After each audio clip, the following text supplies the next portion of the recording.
দাদা কংগ্রেচুলেশন।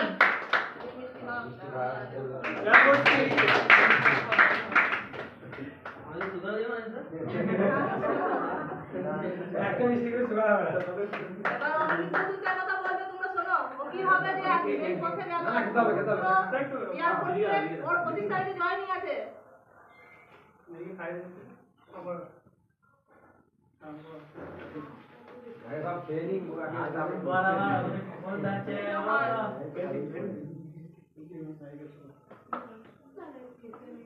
সবাইকে দেবো মানে যেন রাগ করবে ওয়েট কর হ্যাঁ রূপো দাদা জানি না বলো এবার আপনারা একটু মূল্যবান বক্তব্য অনুষ্ঠিত করুন। আমি আর কি বলবো, আমি নর্মাল স্টুডেন্ট, এই তো আমাদের টিচার আছে, আমার দিদি আছে, কোচ আছে, তারা হেল্প করেছেন সব কিছু। অবশ্যই পড়াশোনা থেকে শুরু করে এই তো স্যার পড়াশোনাতে গাইড করেছেন ভীষণ। আর আমার রানের বিষয়ে বলি, মেন যে রান বা আমার ফিজিক্যাল ব্যাপারটা যেটা ছিল, ওটা আমি আরো কিছু কিছু ইয়েতে আমি পাস করেছিলাম। তো তার জন্য কি আমি নিজেও জানতাম না যে আমার ফিজিক্যাল ক্যাপাবিলিটি কতটা।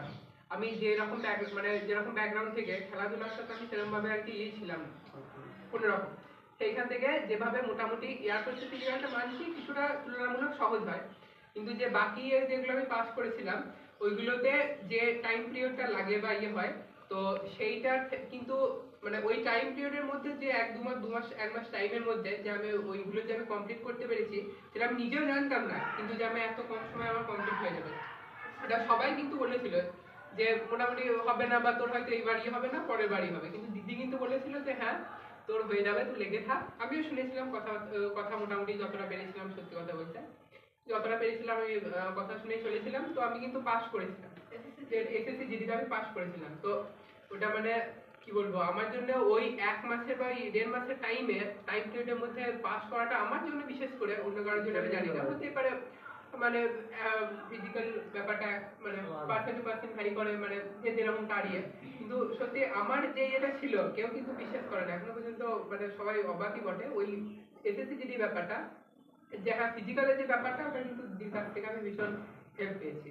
মানে আমি নিজেও জানতাম না যে আমি এতটা মানে ক্যাপেবল হবো, এতটা আমি যে করতে পারবো, মানে সেটা কিন্তু দিদি ছিল, দিদির সঙ্গে ছিল, দিদি গাইড করেছে সবসময়।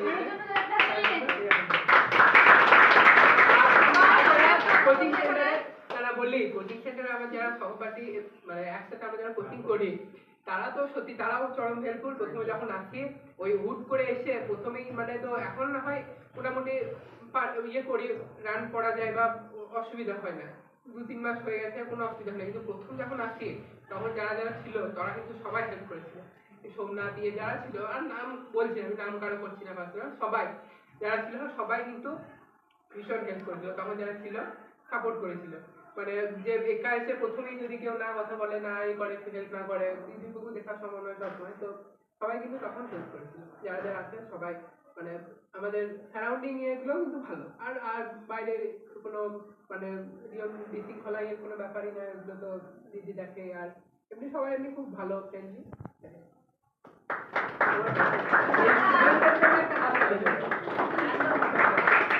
এখানে ওর প্রচুর চেষ্টাও ছিল যে আমি মাঠ কামাই করবো। আমি যেমন বলতাম যে সকালে আয়, সকালে আসতো, বিকালে আয়, বিকালে আসতো, দুপুরে বলে দুপুরেও আসতো, ওকে যখন আমি ডাকতাম তখনই ও মাঠে আসতো। আর একটা কথা, যে কথা শুনতো, মোট কথা সবাইকে কথা শুনতে হবে। হ্যাঁ, যে আমি কথা শুনবো না, আমি আমার মতো করে চললাম, আমি সপ্তাহে 2 দিন আসবো, হ্যাঁ আমি এখানে কোচিং সেন্টার নাম করে এসে আমি ঘুরতে যাবো, এই জিনিসগুলো যারা করবে তারা খুব ভুল করবে। তাইলে লক্ষ্য স্থির রাখতে হবে, তবেই তোমরা কিন্তু লক্ষ্যে পৌঁছাতে পারবে। 1 নম্বর কথা। 2 নম্বর কথা হচ্ছে, তোমাদের যে বন্ধু বান্ধব যারা খারাপ যুক্তি দিচ্ছে তাদের সাথে তোমরা একদম থাকবে না। আমি এটা বারবার বলি, আবার বলছি, সবাই চাইবে না যে তুমি ওপরে ওঠো, সবাই চাইবে নিচে যাও, ডাউনে থাকো, আমার থেকে ডাউনে থাকো, এটাই চাইবে। কেউ যে বন্ধু প্রকৃত বন্ধু সেই তোমাকে সাপোর্ট করবে, তাছাড়া কেউ সাপোর্ট করবে না। সেই জিনিসগুলোকে তোমাদেরকে অ্যাভয়েড করতে হবে। কি বললাম, সেই জায়গা থেকে তোমাদেরকে দূরে থাকতে হবে। 1 নম্বর। 2 নম্বর কথা। 3 নম্বর কথা কি হচ্ছে, মা বাবার স্বপ্নটাকে দেখতে হবে যে মা বাবা কি চাইছে। তারা যে কষ্ট করে তোমাদেরকে পাঠাচ্ছে না, হ্যাঁ তোমাদেরকে তো এমনি পাঠাচ্ছে না, তাদের কাছে টাকা পয়সা তাদের যাচ্ছে, খরচা হচ্ছে। ওর খুব একটা খরচা হয়নি, ওর খুব একটা খরচা হয়নি, কারো খরচা নিয়ে হয়। এটা বলবো যে আমি সেখানে কোচিং সেন্টার যেটা করাই, ওর যেটুকু খরচা সেটুকুই নিই। অনেক কোচিং সেন্টার আছে, কি আছে বুড়িও কোচিং সেন্টার, 3 লাখ টাকা নেবো, 4 লাখ টাকা নেবো, আমি তোমার ডকুমেন্টস নিয়ে নিচ্ছি, কোচিং সেন্টারে আমি তোমার চাকরি পেয়ে গেলে টাকা দেবো। সেই জিনিসগুলো ও পারে।